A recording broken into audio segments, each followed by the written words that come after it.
నమస్కారం సిటీ వార్తలకు స్వాగతం. అధికారులు ప్రజల సహకారం ఉంటే నగరాన్ని మరింత పరిశుభ్రంగా అభివృద్ధి దిశగా ముందుకు తీసుకెళ్తామని కమిషనర్ మయూర్ అశోక్ విజ్ఞప్తి చేశారు. గుంటూరు మున్సిపల్ కార్పొరేషన్ నూతన కమిషనర్గా మయూర్ అశోక్ ఐఏఎస్ శనివారం అధికారికంగా బాధ్యతలు స్వీకరించారు. ఈ సందర్భంగా పలువురు అధికారులు, సిబ్బంది ఆయనకు శుభాకాంక్షలు తెలిపారు. బాధ్యతలు స్వీకరించిన అనంతరం మయూర్ అశోక్ మీడియాతో మాట్లాడారు. గుంటూరు నగర అభివృద్దే తమ ప్రథమ లక్ష్యమని తెలిపారు.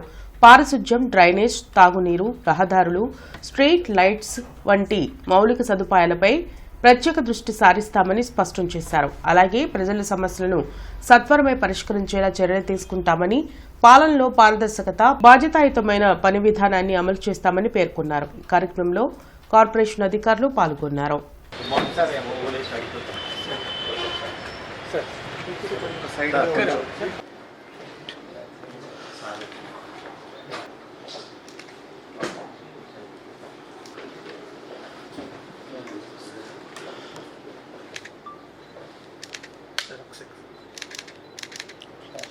Sir.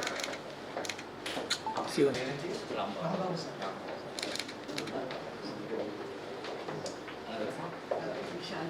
Photography.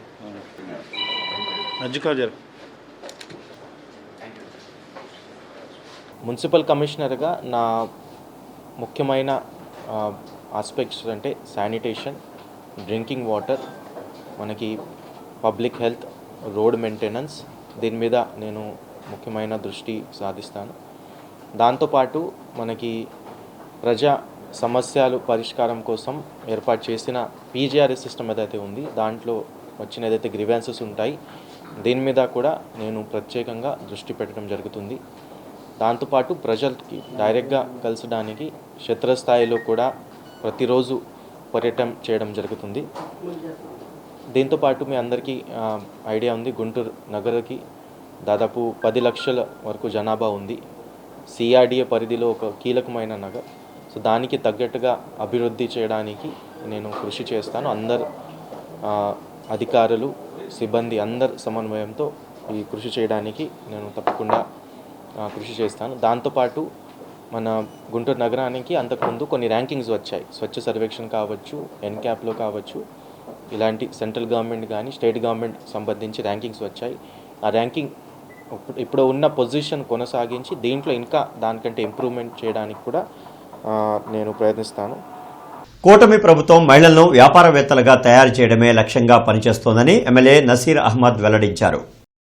శనివారం తూర్పు ఎమ్మెల్యే నసీర్ అహ్మద్ సరస్ మేళాలోని స్టాల్స్ను సందర్శించి వ్యాపారులను వివరాలు అడిగి తెలుసుకున్నారు. ఈ సందర్భంగా ఆయన మీడియాతో మాట్లాడుతూ ఢిల్లీ లాంటి పెద్ద నగరాల్లో మాత్రమే ఇలాంటి సరస్ మేళా కార్యక్రమాలు జరుగుతాయన్నారు. కానీ కేంద్ర సహాయ మంత్రి పెమ్మసాని చంద్రశేఖర్ ఆధ్వర్యంలో గుంటూరులో సరస్ మేళా మొదటిసారి నిర్వహించడం సంతోషంగా ఉందన్నారు.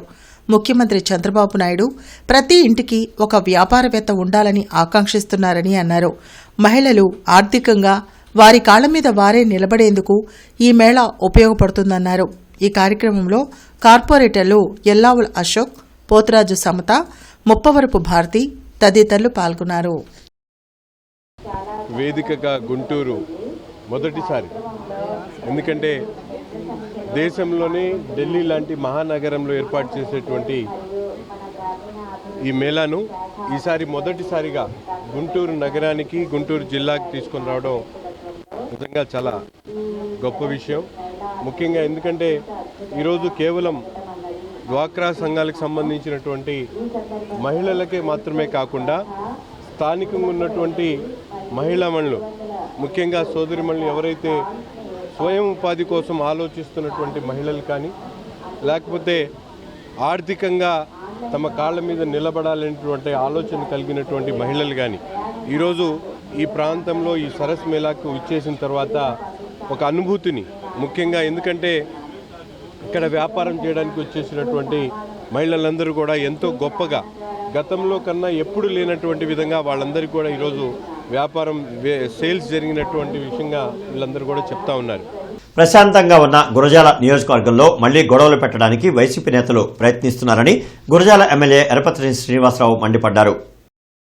మాచవరం మండలం పిన్నెలి గ్రామంలో 4 రోజుల క్రితం ఇద్దరి మధ్య జరిగిన గొడవల్లో వైసీపీకి చెందిన సాల్మాన్ అనే వ్యక్తి మృతి చెందారు. ఇద్దరు దళితుల మధ్య జరిగిన గొడవను టీడీపీకి అంటించే ప్రయత్నం చేస్తున్నారని ఎమ్మెల్యే ఎరపతినేని శ్రీనివాసరావు తెలిపారు. వైసీపీ హయాంలో దళితులు, మైనార్టీలు, బీసీలపై ఎన్నో దాడులు జరిగాయని, చాలా కేసుల్లో పోలీసులు కనీసం ఎఫ్ఐఆర్ కూడా నమోదు చేయలేదని గుర్తు చేశారు. వైసీపీ హయాంలో తెలుగుదేశం పార్టీ కార్యకర్తలు గ్రామాల్లోకి వెళ్లలేని పరిస్థితి కల్పించారని అన్నారు. కాసు మహేష్ రెడ్డి జరిపిన అక్రమ మైనింగ్ గుంతల్లో పడి 8 మంది చిన్నపిల్లలు మరణించారని, కానీ ఎప్పుడూ కాసు మహేష్ రెడ్డి మాట్లాడలేదన్నారు. చావలేని ఓ సత్తువాదం. నేను ఓడిపోతే రాజకీయ సన్యాసం తీసుకుంటానని చెప్పి చాలా సార్లు చెప్పారు, డిబేట్ లో చెప్పారు. రాజకీయ సన్యాసం తీసుకోవాలి కదా, ఓడిపోతే మరి ఎందుకు తీసుకోలేదు? మాట మీద నిలబడేవాడు మనిషి, మాట తప్పిన వాడు సన్నాసి. సన్నాసి సన్యాసి రెండు. అతను సన్నాసి అవుతాడా సన్యాసి అవుతాడా అతనే తెలుసుకోవాలి. రెచ్చగొట్టడం, రాజకీయాల్లో బతకడం కోసం రెచ్చగొట్టాల్సిన అవసరం లేదు, మంచి పనులు కూడా చేయాలి. అంటే ప్రశాంతంగా ఉండటం కూడా వీళ్ళు ఓర్చుకోలేని పరిస్థితిలో బతుకు తెరువు కోసం పాపం కాళ్ళు లేక వీళ్ళు ఏ పాపం చేశారని శాపం తగలబెట్టారో చెప్పాలి కదా కాసిమహేష్ రెడ్డి. ఇలాంటివి చెప్పడు. అతని కూతురు వయసున్న పిల్లలు 8 మంది చంపితే నేను చెప్పాను చాలాసార్లు, దీని మీద రివ్యూ కూడా నువ్వు పెట్టావా? పెట్టలా. అది ఇన్వెస్టిగేషన్ జరుగుతుంది ఎలా జరిగిందని. ఎవరిని వదిలిపెట్టాం. వీళ్ళు చాలా ఎగస్ట్రాలు పోతున్నారు. ఎందుకు? మేము కక్ష సాధింపు చేయట్లేదు కాబట్టి ఎగస్ట్రాలు పోతున్నారు. ఔటర్ రింగ్ రోడ్డు ప్రతిపాదన పట్ల అభ్యంతరం వ్యక్తం చేస్తూ డోకిపర్రు గ్రామస్తులు కలెక్టర్ తమీం అన్సారియాను కలిసి వినతిపత్రం సమర్పించారు. అమరావతి రాజధాని కనెక్ట్ చేస్తూ తాడికొండ నియోజకవర్గ పరిధిలో ఏర్పాటు చేయనున్న ఔటర్ రింగ్ రోడ్ పట్ల పరిసర ప్రాంతాల రైతులు హర్లెత్తిపోతున్నారు. ఎలాంటి ముందస్తు సమాచారం లేకుండా తమ భూములను తీసుకుంటున్నారని డోగిపర్రు గ్రామస్తులు తీవ్ర ఆందోళనలో ఉన్నారు. కలెక్టర్ని కలిసిన అనంతరం గుంటుపల్లి సాంబశివరావు, పాములపాటి శివరామకృష్ణ, వెంకటేశ్వరరావు, పున్నమ్మ తదితరులు మీడియాతో మాట్లాడారు. మేడకొండూరు మండలం పరిధిలో ఎకరం 2 కోట్లకు పైగా ఉందని చెప్పారు. అయితే కేవలం 30 లక్షల పరిహారం ఇస్తామనడం సబబు కాదని అన్నారు. 720 ఎకరాలు ఉన్న తమ గ్రామస్తుల పొలంలో 365 ఎకరాలు తీసుకుంటే రైతులంతా కూలీలుగా మిగిలిపోతారని ఆవేదన వ్యక్తం చేశారు. అమరావతి రైతుల తరహాలు రాజధానిలో ఫ్లాట్లు ఇవ్వాలని డిమాండ్ చేశారు. భూసేకరణ విషయంలో స్థానిక రెవెన్యూ అధికారులు మోసం చేశారని ఆరోపించారు. ఫస్ట్ ఓఆర్ఆర్ రాజధానిలో ఇంతకుముందు భూములు ఇచ్చిన వాళ్ళు ఇప్పటికి 10 సంవత్సరాల నుంచి సఫర్ అయిపోతున్నారు. వాళ్ళకి సరైన రెమ్యునరేషన్ రాలేదు.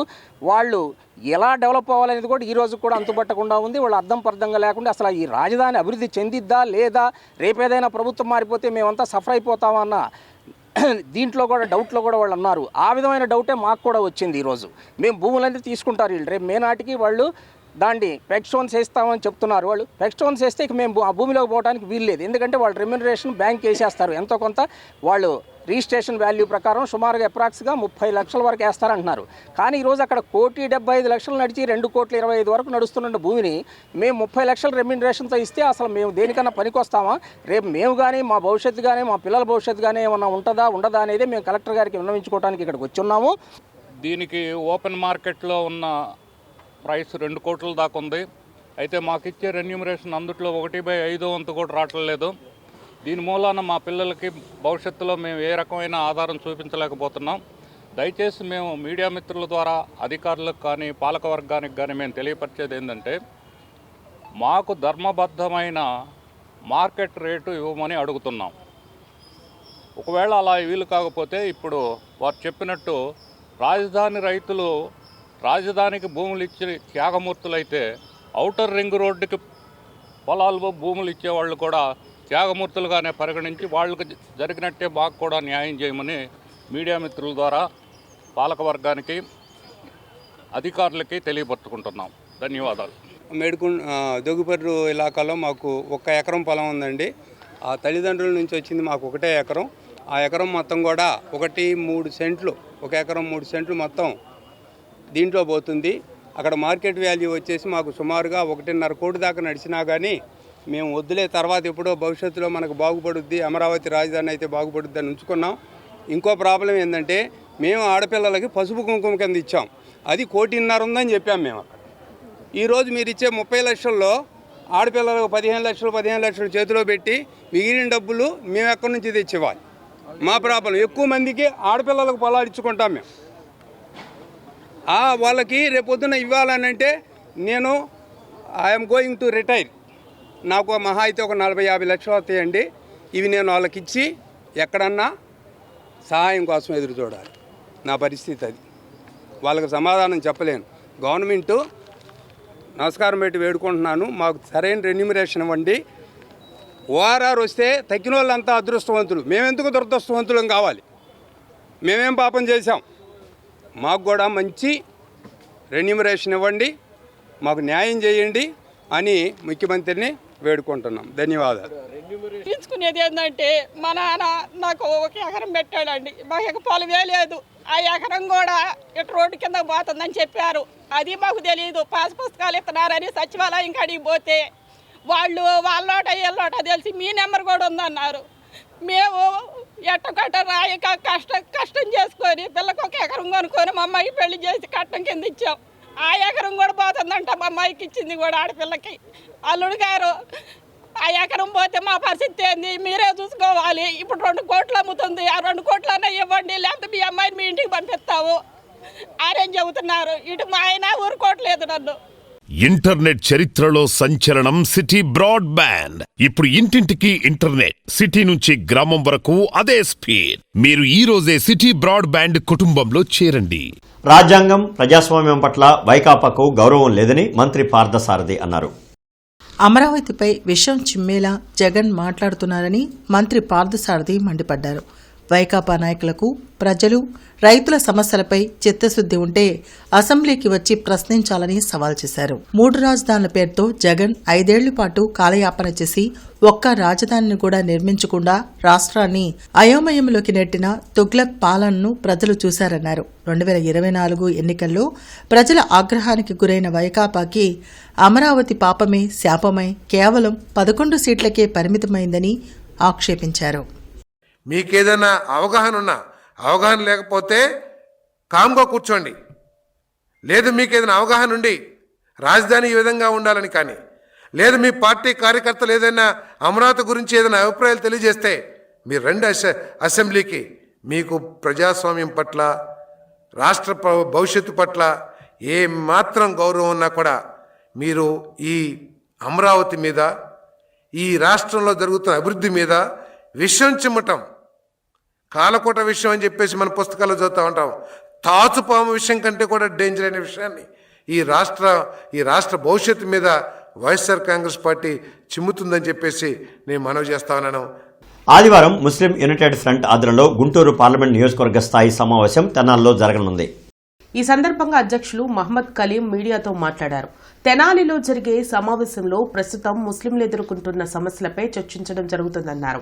అంతేకాకుండా ముస్లిం ధార్మిక సంస్థలు వక్ఫ్ భూములను భూసేకరణ ద్వారా రాష్ట్ర ప్రభుత్వం సేకరించేందుకు జరుగుతున్న విధానంపై నిర్ణయం తీసుకోవడం జరుగుతుందన్నారు. ఈ కార్యక్రమంలో ప్రతి ఒక్కరూ పాల్గొని జయప్రదం చేయాలని కోరారు. ఆ 72 ఎకరాలకు 6 కోట్ల రూపాయలు సంవత్సరం ఆదాయం రావాలా? ఏదైతే టైటిల్ మారకుండా అంజుమన్ పేరిటనే ఉండి మీరు లాంగ్ లీజ్ అంటే లీజుకి టైటిల్ మారదు. ఏదైతే లాంగ్ లీజ్ ఉందో ఆ లాంగ్ లీజ్ ప్రకారం మీరు సంవత్సరానికి ఆ 72 ఎకరాలకు 6 కోట్ల రూపాయలు తీసుకొని వస్తే ముస్లిం యునైటెడ్ ఫ్రంట్ ఈ రోజునే ఇప్పుడే ఈ ఉద్యమాన్ని విరమించుకుంటాం మేము. ఆ తర్వాత మేము కూడా మీతో పాటు కలిసి పనిచేస్తాము. అదేవిధంగా మిమ్మల్ని గుంటూరు ముస్లింల తరఫున పౌర సన్మానం కూడా చేస్తామని చెప్పేసి నేను మీకు ఈ మీడియా ద్వారా తెలియజేసుకుంటా ఉన్నాను. హలో కార్మిక చలో ఖమ్మం కార్యక్రమాన్ని జయప్రదం చేయాలని ఏఐటీయూసీ, సిపిఐ నేతలు పిలుపునిచ్చారు. భారత కమ్యూనిస్టు పార్టీ 100 సంవత్సరాల ముగింపు సభ ఆదివారం ఖమ్మం నగరంలో జరిగింది. ఈ కార్యక్రమానికి ఏఐటీయూసీ నగర ముఠా కార్మిక సంఘం ఆధ్వర్యంలో పెద్ద ఎత్తున కార్మికులు పాల్గొని జయప్రదం చేయాలని సిపిఐ జిల్లా కార్యదర్శి కోటా మాల్యాద్రి, హమాలి ముఠా ఫెడరేషన్ రాష్ట్ర అధ్యక్షులు చల్లాచిన ఆంజనేయులు కోరారు. ఈ కార్యక్రమంలో నగర ముఠా కార్మిక సంఘం అధ్యక్షులు జి సురేష్ బాబు, ఏఐటీయూసీ నగర అధ్యక్షులు రావుల అంజిబాబు తదితరులు పాల్గొన్నారు. ఖమ్మం పట్టణంలో జరిగే ఆ ముగింపు సభను మరి పెద్ద ఎత్తునంతా కూడా పాల్గొని విజయవంతం చేసే దాంట్లో భాగంగా ఈరోజు ఈ సమావేశం జరుగుతూ ఉంది. పాల్గొన్న అందరికీ మరి సిపిఐ జిల్లా సమితిన తరపున ధన్యవాదాలు తెలియజేస్తూ దీనికి మరి అధ్యక్షత వహించిన అంజిబాబు గారు, అట్లాగే ఫెడరేషన్ రాష్ట్ర అధ్యక్షులు అనిల్ గారు, మరి సురేష్ గారు, అట్లాగే ఏఎస్ఎఫ్ జిల్లా కార్యదర్శి శశి గారు, మేస్తులంతా కూడా నాని గారు, మన వెంకట్రావు గారు తదితరులంతా కూడా పాల్గొంటూ ఉన్నారు. వాళ్ళందరూ కూడా ధన్యవాదాలు తెలియజేస్తూ మరి ఈ పోరాటాల గడ్డ ఖమ్మంలో జరిగే మరి ప్రదర్శన బహిరంగ సభలో పెద్ద ఎత్తున పాల్గొనాలని మీ అందరినీ కూడా నగర ప్రజలను కోరుతా ఉన్నాం. ఈ పార్టీ 100 సంవత్సరాల ఉత్సవం ఖమ్మంలో జరుగుతూ ఉంది.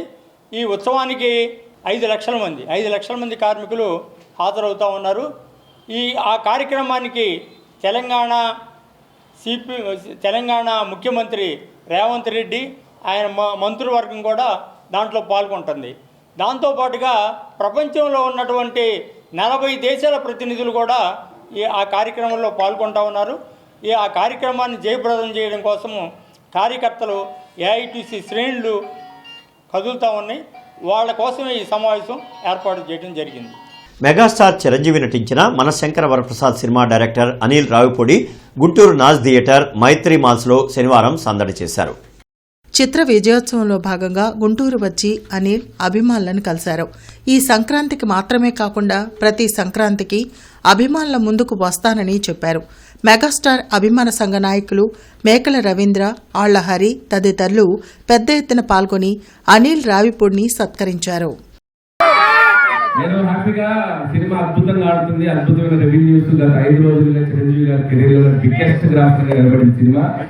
సో హ్యాపీగా ట్విట్టర్ లో పోస్టులు రివ్యూలు చూసుకుంటూ సంతోషంగా ఉండొచ్చు కదా. ఎందుకు వస్తున్నాం అంటే ఇంత పండగ చేస్తున్న ప్రేక్షకుల మధ్యలో ఒకసారి కనపడి హాయ్ చెప్పాను. మీ అందరికి ఒకసారి కనపడి హాయ్ చెప్తాను వచ్చింది. నాకు పండగ ఎక్కడ ఉంది అక్కడ లేదు, అందుకే మీ దగ్గరకు వచ్చాను. Thank you. మళ్ళీ ఇంకొక సంక్రాంతి విజయాన్ని నాకు ఇచ్చినందుకు, అలాగే మెగాస్టార్ చిరంజీవి గారికి మరిచిపోలేని విజయాన్ని ఇచ్చినందుకు థ్యాంక్ యూ. అలాగే విక్టరీ వెంకటేష్ గారు చిరంజీవి గారు ఎలా ఉన్నారు కలిసి యాక్ట్ చేస్తే మళ్ళీ చూడాలందా? ఓకే. అలాగే ఈ సంక్రాంతికి నేను ఒకటి గమనించాను. గుంటూరు ప్రభుత్వ సమగ్ర ఆసుపత్రిని జిల్లా కలెక్టర్ తమీం అన్సారియా శనివారం తనిఖీ చేశారు. నిర్మాణంలో ఉన్న మాతృ శిశు ఆరోగ్య కేంద్రాన్ని, ఇతర వార్డుల్లో కలెక్టర్ పర్యటించారు. మాతృ శిశు ఆరోగ్య కేంద్రం పనులు త్వరగా పూర్తి చేయాలని సూచించారు. అప్రోచ్ రహదారి పనులు, ఇంకా మిగిలి ఉన్న పనుల వివరాలు అడిగి తెలుసుకున్నారు. ఆసుపత్రి ఆవరణ పరిశుభ్రంగా ఉండాలని ఆదేశించారు. ఆసుపత్రికి విచ్చేసే వారికి మంచి వైద్య సేవలు అందాలని స్పష్టం చేశారు. ఇంటర్నెట్ చరిత్రలో సంచలనం సిటీ బ్రాడ్బ్యాండ్. ఇప్పుడు ఇంటింటికి ఇంటర్నెట్, సిటీ నుంచి గ్రామం వరకు అదే స్పీడ్. మీరు ఈ రోజే సిటీ బ్రాడ్బ్యాండ్ కుటుంబంలో చేరండి. పిన్నెల్లి గ్రామానికి చెందిన దళిత యువకుడు మండా సాల్మన్ హత్యకు నిరసనగా జిల్లా ఎస్సీసీఎల్ నేతలు అంబేద్కర్ విగ్రహం వద్ద నిరసన తెలిపారు. లార్జీ సెంటర్లోని అంబేద్కర్ విగ్రహం వద్ద జరిగిన ఆందోళన కార్యక్రమానికి అంబటి మురళీకృష్ణ, మందపాటి శేషగిరిరావు, పానుగంటి చైతన్య, ఎస్ఎస్ఎల్ అధ్యక్షులు సురేంద్ర హాజరయ్యారు. ఈ సందర్భంగా వారు మాట్లాడుతూ పల్నాడు జిల్లాలోని పిన్నెల్లి గ్రామంలో 350 కుటుంబాలను సాంఘిక బహిష్కరణ చేసి వారి ఆస్తులను దోచుకున్నారని మండిపడ్డారు. ఈ క్రమంలోనే సాల్మాన్ హత్య కూటమి నాయకులు చేశారని ధ్వజమెత్తారు. పోలీసుల నిర్లిప్తత కారణంగానే మండా సాల్మాన్ హత్య జరిగిందన్నారు. దళితుల మధ్య చిచ్చుపెట్టి కూటమి నేతలు లబ్ధి పొందాలని చూస్తున్నారని ఆవేదన వ్యక్తం చేశారు. బాధ్యులపై వెంటనే చర్యలు తీసుకోవాలని డిమాండ్ చేశారు. ఈ కార్యక్రమంలో పాటిబండ్ల కిరణ్, బత్తుల దేవానంద్, పరిసపోగు శ్రీనివాస్, ఇతర ఎస్సీసీఎల్ నాయకులు, మైనార్టీ నాయకులు పాల్గొన్నారు. ఇంతకుముందు కారంచేడు సంఘటనలు జరిగాయి, అదేవిధంగా చుండూరులో సంఘటనలు జరిగాయి. దళితుల మీద జగన్మోహన్ రెడ్డి గారు అధికారంలో ఉన్నప్పుడు వారికి ప్రభుత్వంలో వాటా పెంచడం, అదేవిధంగా అంబేద్కర్ని గౌరవించడం, అంబేద్కర్ విగ్రహాన్ని విజయవాడ నడి సెంటర్లో పెట్టి వాళ్ళు రాజ్యాంగంలో వారికి పొందుపరిచినటువంటి హక్కులను కాపాడడం ద్వారా వారి మీద చర్యలు లేకుంటే హేతుకమైన చర్యలు, దాడులు తగ్గించి వారిని సంక్షేమ పదంలోకి ముందుకు తీసుకుపోవడానికి అనేక రకమైన సంక్షేమ కార్యక్రమాలు ప్రారంభించిన సంగతి మనందరికీ తెలుసు. 5 సంవత్సరాలు దళితులు ఎంతో సుఖశాంతులతో బతికారు. ప్రభుత్వం మారిన వెంటనే పలు సంక్షేమ కార్యక్రమాలు నిలుపుదల చేశారు. మరీ ముఖ్యంగా ఇవి దళితులు అంతా రైతు కూలీలుగా ఉండడం వల్ల రైతు కూలీలకు ఈ సంక్షేమాలు చేరితే వాళ్ళు ఇండిపెండెంట్గా బతుకుతారు అనేటువంటి జాస్ తప్ప మరొకటి కాదని, దళితుల్ని ఎస్టీల్ని అణగవేయడమే ఈ ప్రభుత్వ విధానంగా రాష్ట్రంలో నడుస్తుంది కనుక ఈ దాడిని తీవ్రంగా ఖండిస్తూ చలో ఖమ్మం కార్యక్రమాన్ని జయప్రదం చేయాలని సిపిఐ రాష్ట్ర కార్యదర్శి వర్గ సభ్యులు జంగాల అజయ్ కుమార్ పిలుపునిచ్చారు. కొత్తపేట మల్లయ్యలింగం భవన్లో జరిగిన మీడియా సమావేశంలో జంగాల అజయ్ కుమార్ మాట్లాడారు. సిపిఐ శతాబ్ది ముగింపు బహిరంగ సభ ఖమ్మంలో జరగనుందన్నారు. ఈ మహాసభకు 32 దేశాల నుంచి అంతర్జాతీయ ప్రతినిధులు హాజరు కానున్నారని తెలిపారు. దేశవ్యాప్తంగా ఉన్న పార్టీ సభ్యులు, సానుభూతిపరులు ఈ నెల 18వ తేదీన ఖమ్మం నగరానికి భారీగా తరలిరావాలని ఆయన పిలుపునిచ్చారు.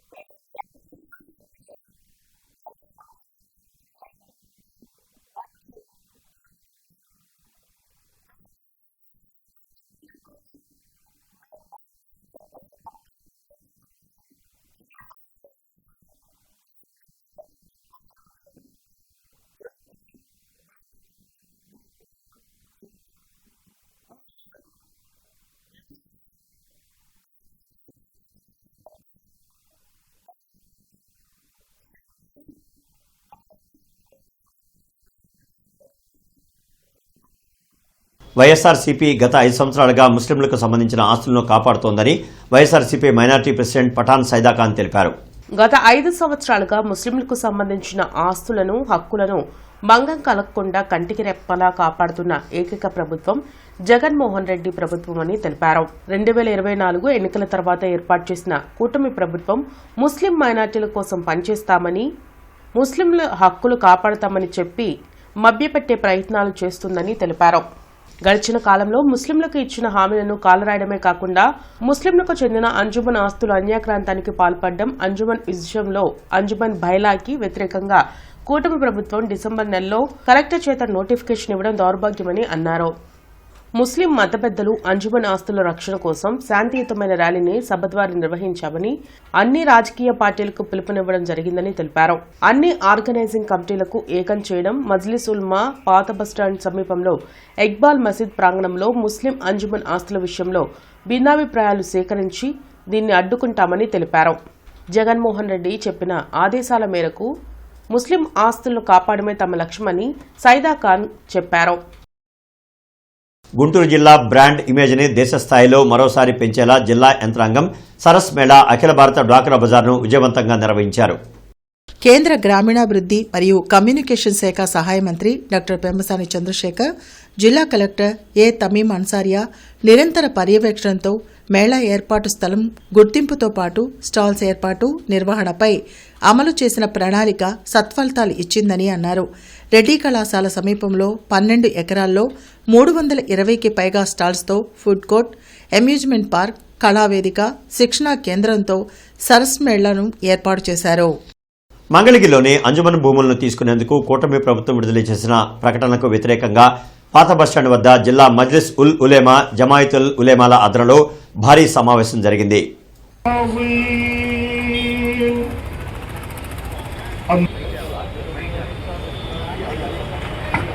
కాబట్టి ప్రభుత్వానికి దీనిపైన తీసుకునే హక్కు 1% కూడా లేదు. అయినప్పటికీ కూడా ఈ ప్రభుత్వం తన యొక్క అధికారంతో, తన యొక్క రాజకీయ బలంతో, తన యొక్క నైపుణ్యంతో ఈ భూమిని లాక్కోవాలని ప్రయత్నం చేస్తా ఉంది. దీనిపైన ఈ పోరాటం చేస్తా ఉన్నాం. ఈ పోరాటానికి కూడా వైఎస్ఆర్ కాంగ్రెస్ పార్టీ, మా నాయకుడు జగన్మోహన్ రెడ్డి గారు కూడా సిద్ధంగా ఉన్నారు. మేము ఈ యొక్క పార్టీని, ఈ యొక్క కార్యక్రమాన్ని, ఎవరు ఈ యొక్క కార్యక్రమాన్ని తీసుకువెళ్ళి యుద్ధం చేస్తాం తప్ప అంగుళం భూమి కూడా దీంట్లో నుంచి వదిలిపెట్టే ప్రసక్తే లేదనే విషయాన్ని కూడా చాలా స్పష్టంగా తెలియజేస్తా ఉన్నాం. ఇక ఈ వార్తలు ఇంతటితో సమాప్తం. నమస్కారం.